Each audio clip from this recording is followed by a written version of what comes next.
My name's Landon. I'm 33. And for as long as I can remember, my cousin Brett has treated our relationship like some kind of lifelong competition, the kind no one else agreed to join. We're only 9 months apart in age, raised more like brothers than cousins. Our mothers are twin sisters who bought houses 3 doors down from each other in a beachside suburb of Southern California. Growing up, we did everything together. Summer camps, Little League, even shared birthday parties. But somewhere along the way, Brett decided that everything I did had to be a challenge. If I got a bike, he got a better one. If I made the honor roll, he suddenly found his academic drive. When I got into UCLA, he applied to Stanford just so he could brag that he aimed higher. Spoiler alert, he didn't get in. For a while, I let it go. I'm not naturally competitive. I'm the quiet type, more about making moves in silence than chasing validation. I got my degree in architecture, landed a decent job, and spent most of my 20s designing homes up and down the coast while saving every spare dollar I could. I never made a big deal of my work. I just kept my head down and built a life. Brett, meanwhile, bounced around from one big idea to the next. First, it was a dropshipping business, then a podcast, then flipping NFTs. He always had some new hustle that would change everything, and he usually came with Instagram posts about grinding and the hustle never sleeps, while borrowing money from his dad to stay afloat. Still, our paths didn't cross much in our adult years, at least not in any meaningful way, until our grandmother passed away. That's when the family dynamics started to shift. Gran had left behind a modest inheritance, nothing crazy, but enough to make people weird. My share wasn't huge, but combined with what I'd saved over the years, it gave me just enough to finally chase the one dream I'd been quietly working toward, owning a home on the cliffs just north of the beach town we grew up in. I'd spent years walking those bluffs, sketching homes that fit into the rugged terrain like they'd grown there. I knew the zoning laws, the land use regulations, even the lot numbers. And then, like fate had finally nodded in my direction, the perfect property came up for auction. A mid-century fixer-upper sitting on a double lot with a direct line of sight to the ocean and a little stretch of private path that wound down to the water. The auction was quiet, low-key. Mostly contractors and a few out-of-town investors. I was confident going in. I had my limit, my paperwork in order, and a pre-approved mortgage ready to go. But then, 15 minutes before bidding started, I saw him. Brett. Hair slicked back, expensive sunglasses he didn't need, and that arrogant, lopsided smirk he always wore when he thought he was the smartest guy in the room. He spotted me across the crowd, walked right up and said, "Didn't expect to see you here, cousin. Thought this place was a little out of your league." I didn't respond. I didn't have to. I just nodded, turned back to my paperwork and tried to ignore the familiar pit in my stomach, the one that always formed when Brett turned something personal into a public game. The auction began, and sure enough, Brett jumped in almost immediately. Not just with bids, but with smug little comments, too. "Oh, you're still in it? Didn't peg you for a cliffs guy. You sure you've got the budget for this one, Landon?" Every time I raised my hand, he raised his right after. It was obvious he didn't even want the house. He just didn't want me to have it. The other bidders started to back off. It became clear this wasn't a normal auction anymore. It was a grudge match. I held my line. I wasn't about to blow my entire savings trying to one-up a man-child with a superiority complex and no plan. When the bidding crossed my ceiling, I let it go. Brett got the property, laughing as he signed the papers. "Don't worry, maybe I'll let you mow the lawn." That night, I sat on the beach just down from the cliff he'd now call home. It should have hurt more, losing the house I'd wanted for years, but strangely, it didn't. Because as I sat there watching the sunset spill gold across the water, I noticed something. The empty lot next door. Smaller, undeveloped, and not nearly as flashy, but it had something the other didn't. Elevation. Just enough slope to rise above Brett's new prize. And just like that, a different kind of plan began forming in my head. One that didn't involve winning an auction, but something far more satisfying. I went home, opened my laptop, and started digging. If Brett wanted a game, he was finally going to get one. Only this time, I was playing by my own rules. It didn't take long for Brett to make himself known in the neighborhood. A week after the auction, his social media was flooded with posts about securing the bag and manifesting your dream home, each one tagged with inspirational captions and the GPS coordinates of the property, subtle as a brick through a window. He posed shirtless on the front porch during demo day, holding a sledgehammer like he'd earned the house with grit and sweat instead of petty spite and deep pockets from his dad. I tried to ignore it. Really, it did. I told myself I'd dodged a bullet, that the house needed way more work than Brett realized, that he'd get bored and sell it off like every other project he'd flaked on. But something about the smugness of his victory kept gnawing at me like a splinter I couldn't reach. I spent the next 2 weeks quietly doing my homework. The lot next door wasn't on the market yet, but the owner, a retired couple in their late 70s, had moved out of state last year to be closer to their grandkids. The place was empty, overgrown, but still structurally sound. I remembered it from my site visits. It had a different zoning classification, slightly more restrictive, but still viable. I called their real estate agent, left a message, and waited. A few days later, I got a call back. They weren't planning to list publicly yet, but they were open to a private offer. The price was high, not outrageous, but high enough that I had to make some moves.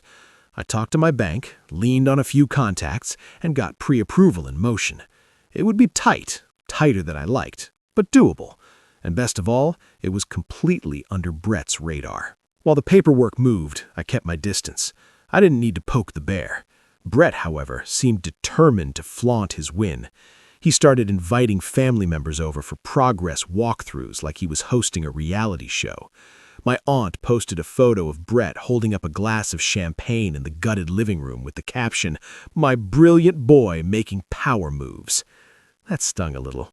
Not because I needed validation, but because I'd spent years building my career quietly, professionally, and somehow this clown was the family golden boy because he played real-life Monopoly. Then came the phone call from my mother. She was trying to play peacemaker, asking if I'd congratulate Brett and let bygones be bygones. "Landon," she said gently, "he didn't really mean to spite you. He probably just got caught up in the moment." "Mom, he mocked me during the auction in front of strangers." "Well, he does have a dramatic streak, but he's still family." I didn't argue. There was no point. I just told her I was happy for him and changed the subject. Inside, though, something started to shift. The tipping point came 2 weeks later. I was at a quiet diner near the bluff, reviewing the final documents for my lot purchase, when I heard familiar laughter behind me. I turned, and sure enough, Brett walked in with 2 of his friends, guys I recognized from high school, the kind who peaked early and still wore Letterman jackets in their 30s. They didn't see me at first, which gave me a front-row seat to their conversation. No, seriously, I only bid because I saw Landon sweating bullets. I mean, come on, the guy's been sketching that house since we were 15. I had to do it. One of the guys asked, "You even gonna live there?" Brett shrugged. "Yeah, maybe. Or maybe I flip it just to prove a point. Honestly, I don't care. I just like watching him lose. He always acts so humble, like he's better than everyone. It's fake." I froze. It wasn't just the gloating, it was the venom. The way he twisted my quiet personality into some sort of attack, like I was arrogant for not chasing attention. I waited until they were seated, then paid my check and left. But something inside me had changed. The lot next door wasn't just a backup plan anymore. It was a mission. A week later, the sale closed. The lot was mine. I didn't tell anyone, not my mom, not my friends, not even my business partner. I wanted to keep it quiet, at least for now. I filed the deed under a holding company I'd set up years ago for a side project. Nothing fancy, just a generic name that wouldn't raise red flags. Brett didn't notice, but the universe has a funny way of pressing on wounds. Our grandmother's birthday rolled around mid-spring, and the family hosted a memorial brunch in her honor. It was supposed to be casual, just a few photos, some food, and stories about Gran. She was the glue of our family. Even Brett, for all his drama, softened around her memory. I hadn't seen him since the auction, and part of me hoped we could just nod at each other and move on. No such luck. The brunch was held at our aunt's house, just 2 blocks from the ocean. I arrived early, helped set up, and tried to keep my head down. Brett showed up fashionably late in a tailored linen shirt and loafers with no socks, the kind of look that screams trust fund yacht dad. He made the rounds like a politician, hugging people, making jokes, telling stories like he was the main character. Eventually, he cornered me near the buffet table. "Well, if it isn't Mr. Almost." I looked up from my plate. "Hey, Brett." He grinned. "You still dreaming about that house? I've got the demo almost finished, thinking of putting in a rooftop deck, maybe a hot tub. Gotta make the most of the ocean view, right?" He leaned in slightly, like he wanted the next words to sting. "Shame you weren't ready to compete. Maybe next time, huh?" I smiled politely. "Yeah, maybe next time." He walked off, pleased with himself, but I could feel the rage simmering under my skin. It wasn't just the jab, it was the performance, the need to rub it in front of everyone like I was the charity case and he was the prodigy. But what he didn't know, what no one knew, was that my design plans were already in motion. I spent the next few weeks meeting with engineers, surveyors, and contractors. I wasn't building a house. Not yet. I didn't need to. All I needed was one structure, a privacy fence. A legal one, perfectly within code, but tall enough and positioned precisely enough to block a very specific line of sight. I learned every angle of his lot, where the master bedroom window faced, where the future rooftop deck would sit, how the elevation of my lot intersected with his. It was like playing chess in 3 dimensions, and I didn't rush it. Every permit was filed quietly, every material sourced discreetly. The fence wouldn't just block a view, it would be a wall, a quiet, undeniable message. But before I broke ground, something else happened, something that made everything personal on a whole new level. My mother invited me to dinner, just the 2 of us. We were sitting on her porch drinking tea when she casually mentioned that Brett had been showing off the house plans again, that he was planning a big housewarming party once it was done. I nodded politely. Then she hesitated. "Landon, I know you were upset, but Brett told us he only bid because he assumed you'd already dropped out. He didn't mean anything by it." I raised an eyebrow. "He told you that?" She nodded. "He said he even offered to let you buy it off him, but you turned it down." I stared at her, stunned. "Mom, he never said that." She looked uncomfortable. "Well, he implied." I cut her off gently. "Brett lies, Mom. He lied to you." The conversation soured quickly after that. She defended him, of course, said I was too sensitive, that I held grudges, that family doesn't keep score. And that's when it hit me. This wasn't just about the house anymore. Brett had manipulated the narrative, twisted the story, made himself the generous victor and me the bitter loser. And people believed him, even the ones who should have known better. It wasn't the property I'd lost, it was my reputation within the family, and that was the betrayal I couldn't forget. So I went home, and I finalized every blueprint, every permit, and every delivery schedule for that fence. I made sure it complied with every code, followed every setback law, and still accomplished exactly what I wanted. Not revenge, not yet, just the first move. I didn't speak to anyone in the family for a while after that dinner. I wasn't angry, not in the way people assume, not shouting, slamming doors, or posting cryptic Facebook updates. No, mine was a quieter kind of betrayal, the kind that doesn't scream, but simmers just beneath the surface. It was the silence that comes when you realize you've been painted as the villain in a story you didn't even know was being written, that your own mother thought you were petty for not applauding the person who humiliated you publicly, then lied about it later. I didn't cut people off. I just stepped back. The days passed slower after that. I'd go to work, clock in, meet clients, review blueprints, design homes for strangers, while my own dreams sat smudged and unfinished on a mental sketchpad I no longer felt like opening. The lot next to Brett's remained undeveloped for months. I wasn't in a rush anymore. What once felt like momentum now felt like inertia. I'd done the smart thing, the patient thing, I'd played the long game. But sitting alone in my small rental apartment, staring at my plans in the dim light of my desk lamp, I couldn't help but feel like I'd still lost. Brett's house, meanwhile, came together with the speed of a show home build. His father's connections helped.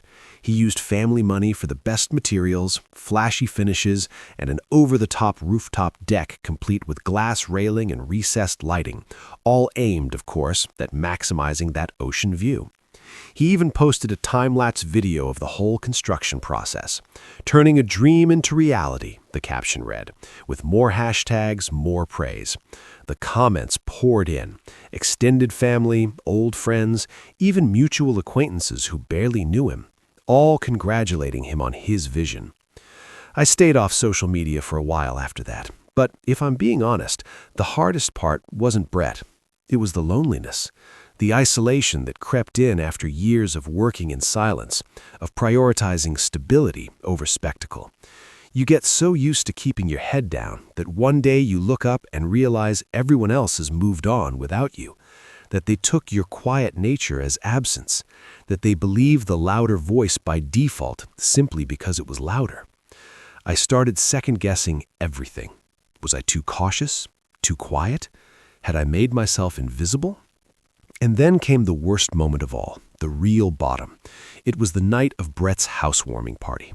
I hadn't been invited, no surprise there, but most of the family had. My mother, my aunt, even my younger sister, who texted me mid-evening, "Are you really not coming?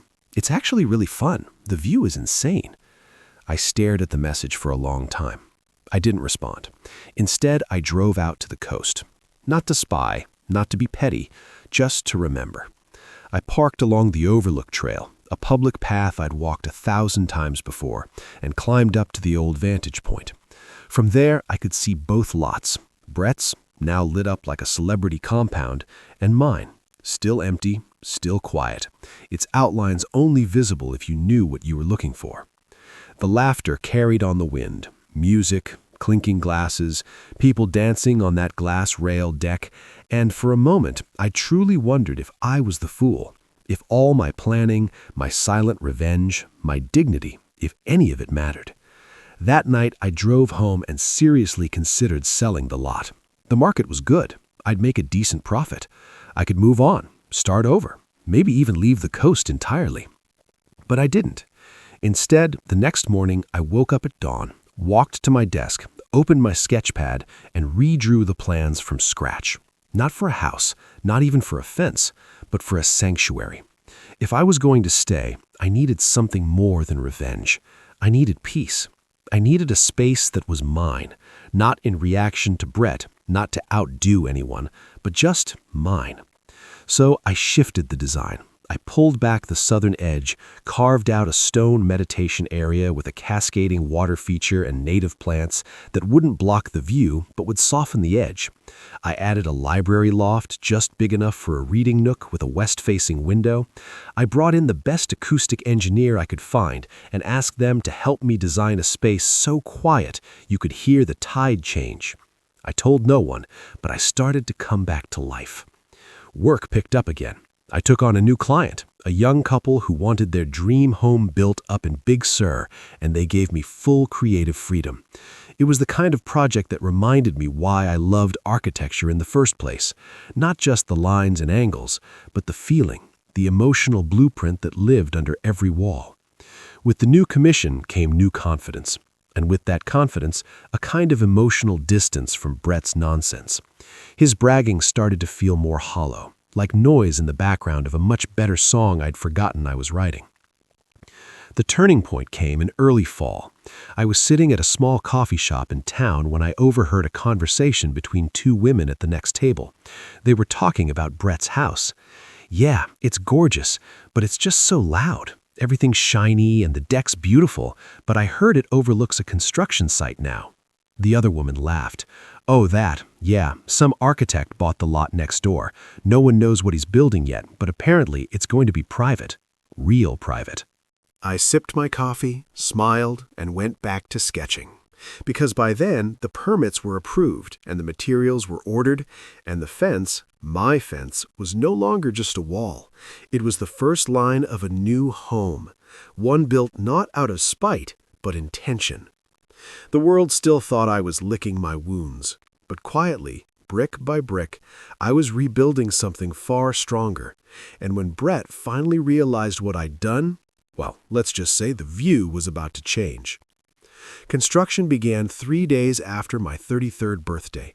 No big celebration, no balloons, no social media announcements, just the soft rumble of excavation equipment rolling onto the lot and the first hum of progress in the form of foundation stakes being driven into the soil.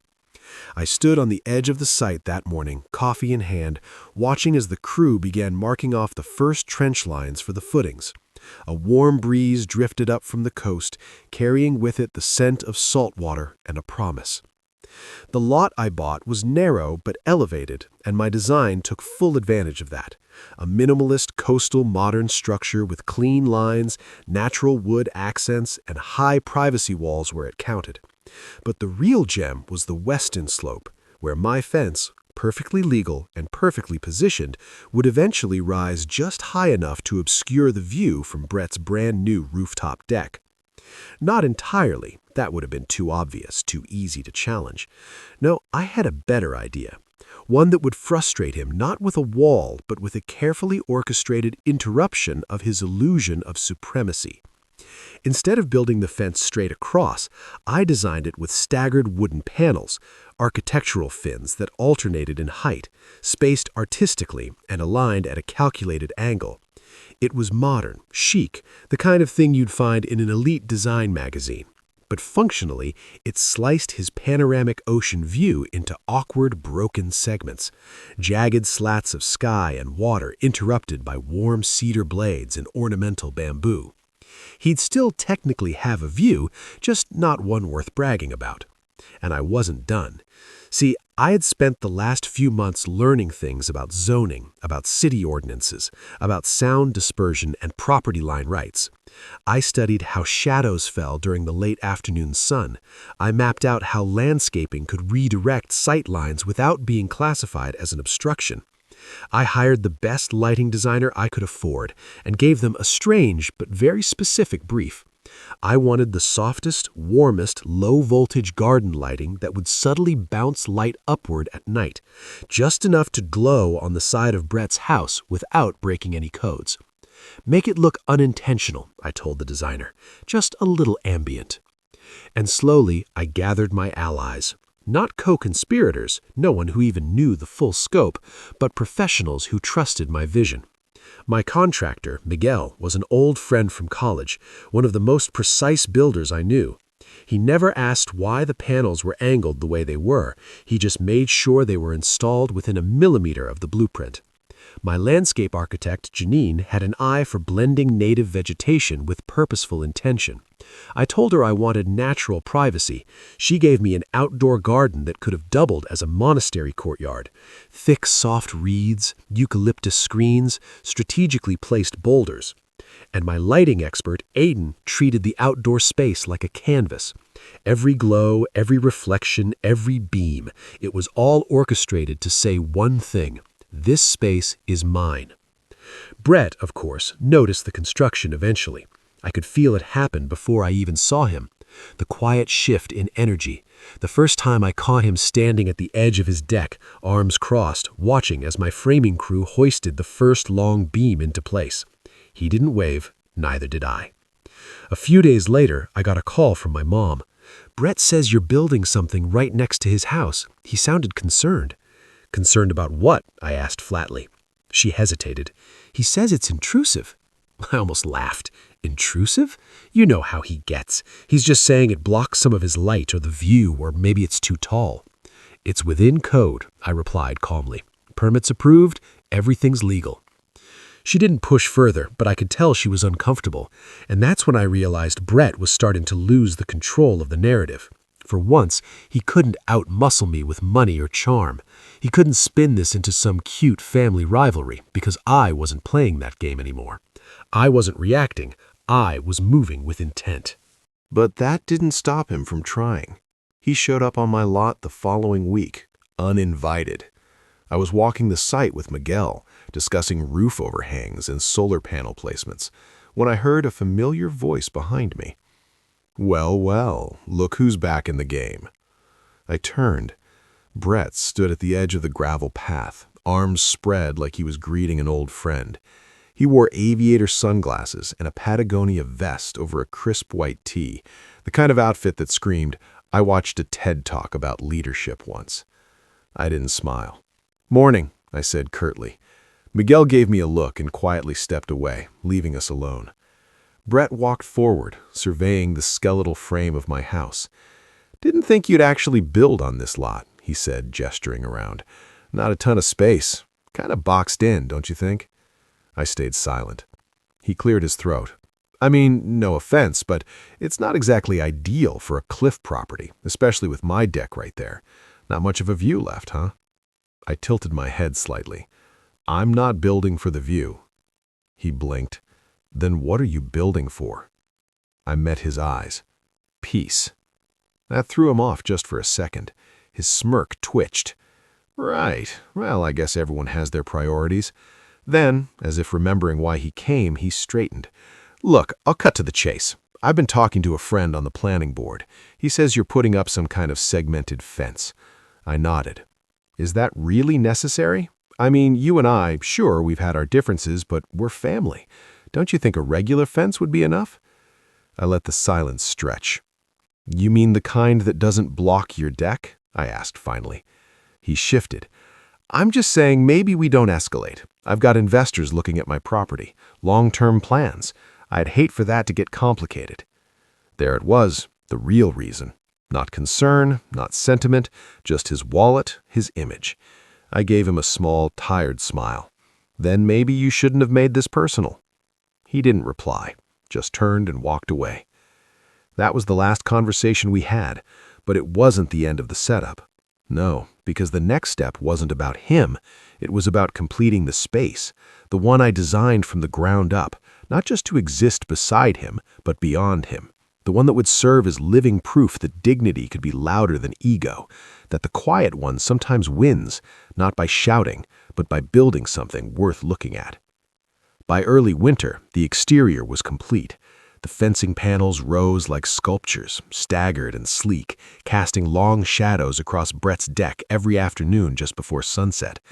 The landscape glowed softly in the evenings, and my meditation garden took shape beneath a canopy of eucalyptus and coastal pine. There was no sign, no announcement, just a quiet, powerful presence where there had once been an empty lot. And then the final move, the appraisal. A few weeks later, I requested a market valuation of my property through a private firm, not for selling, but for documentation. I'd made improvements, added equity, and the new appraisal came back significantly higher than Brett's, thanks to the rising market and my design choices. It was quiet, private, but word got around. A month later, Brett put his house on the market. He claimed it was time for a new venture, that he never intended to settle down here anyway. But I knew the truth, because for the first time in his life, he couldn't win. Not with money, not with charm, not even with proximity, because I hadn't just blocked his view, I'd built my own, and I wasn't done yet. By the time Brett officially listed his house, his tone had completely shifted. Gone were the Instagram stories flaunting sunset views and rooftop champagne. Gone were the brunch photos with captions like "manifesting greatness" or "hustle meets horizon." Instead, his social feed went quiet. His realtor, a flashy, overconfident guy I'd seen around town, put up a listing that emphasized the modern architecture and recent upgrades, but conveniently skipped over the fact that the ocean view was no longer what it used to be. And how could it be? From the edge of his rooftop deck, the same deck he once bragged about to everyone in our family, you could now see elegant vertical fins made of reclaimed cedar, carved like pieces of art, cutting the horizon into vertical strips. It wasn't just a fence, it was a statement, a sculptural privacy piece that looked intentional, legal, and expensive. And every element had been placed with surgical precision to interrupt one thing: his experience of superiority. At first, I thought that would be enough. I didn't need him to grovel. I didn't need an apology. I thought, this is it. He'll leave, sell the house at a loss, move on to his next hustle, and I'll enjoy the silence of my new sanctuary. But Brett didn't leave. Not right away, because the market wasn't cooperating. For all his bravado, Brett had over-leveraged himself. He poured too much into renovations, assuming a quick flip. But the high-end buyers, they noticed the fencing, the lighting, the way the lot next door seemed more desirable, more modern, more purposeful. Several walked through my property while house hunting and skipped his entirely. I heard this through Miguel, who was now taking on other projects in the area, and overheard more than one couple say, "We'd rather wait and see what the house next door does." I never listed my house, I never planned to, but Brett's dream sale quietly withered. Weeks passed, then months. He started reaching out. It began with a casual text. "Hey man, meant to say, your place looks amazing. Super impressed. We should grab a beer sometime and catch up." I didn't respond. A few days later, another text. "Quick cue. Any chance you'd consider, buying me out? I'm thinking about other opportunities and figured it would be cleaner to sell to someone local. You'd be my first pick, obviously." Still, I didn't respond. And that silence, that's what broke him. Because Brett needed to win publicly. He needed the narrative, the performance, and I was denying him that. There was no audience for him to show off to anymore, just the neighbor who wouldn't play his game. Then the phone call came, a number I recognized but hadn't saved. His father, my uncle. I let it go to voicemail. His voice was calm but strained. "Landon, listen, I know things have been tense, but Brett's in a bit of a bind. He's under pressure to sell and hasn't had luck. If there's anything you can do to help facilitate something fair, I think it would go a long way for the family." He paused, then added, "And your mother mentioned you're doing quite well now. Everyone's proud." I played that message twice, not out of malice, but for closure. Because for the first time in years, I realized I didn't need revenge anymore. I was the revenge. Quietly, respectfully, I had taken everything he wanted and made it irrelevant. Not by attacking him, but by outgrowing the game, by building something real while he built an image. But still, I wasn't done, because Brett had made this personal.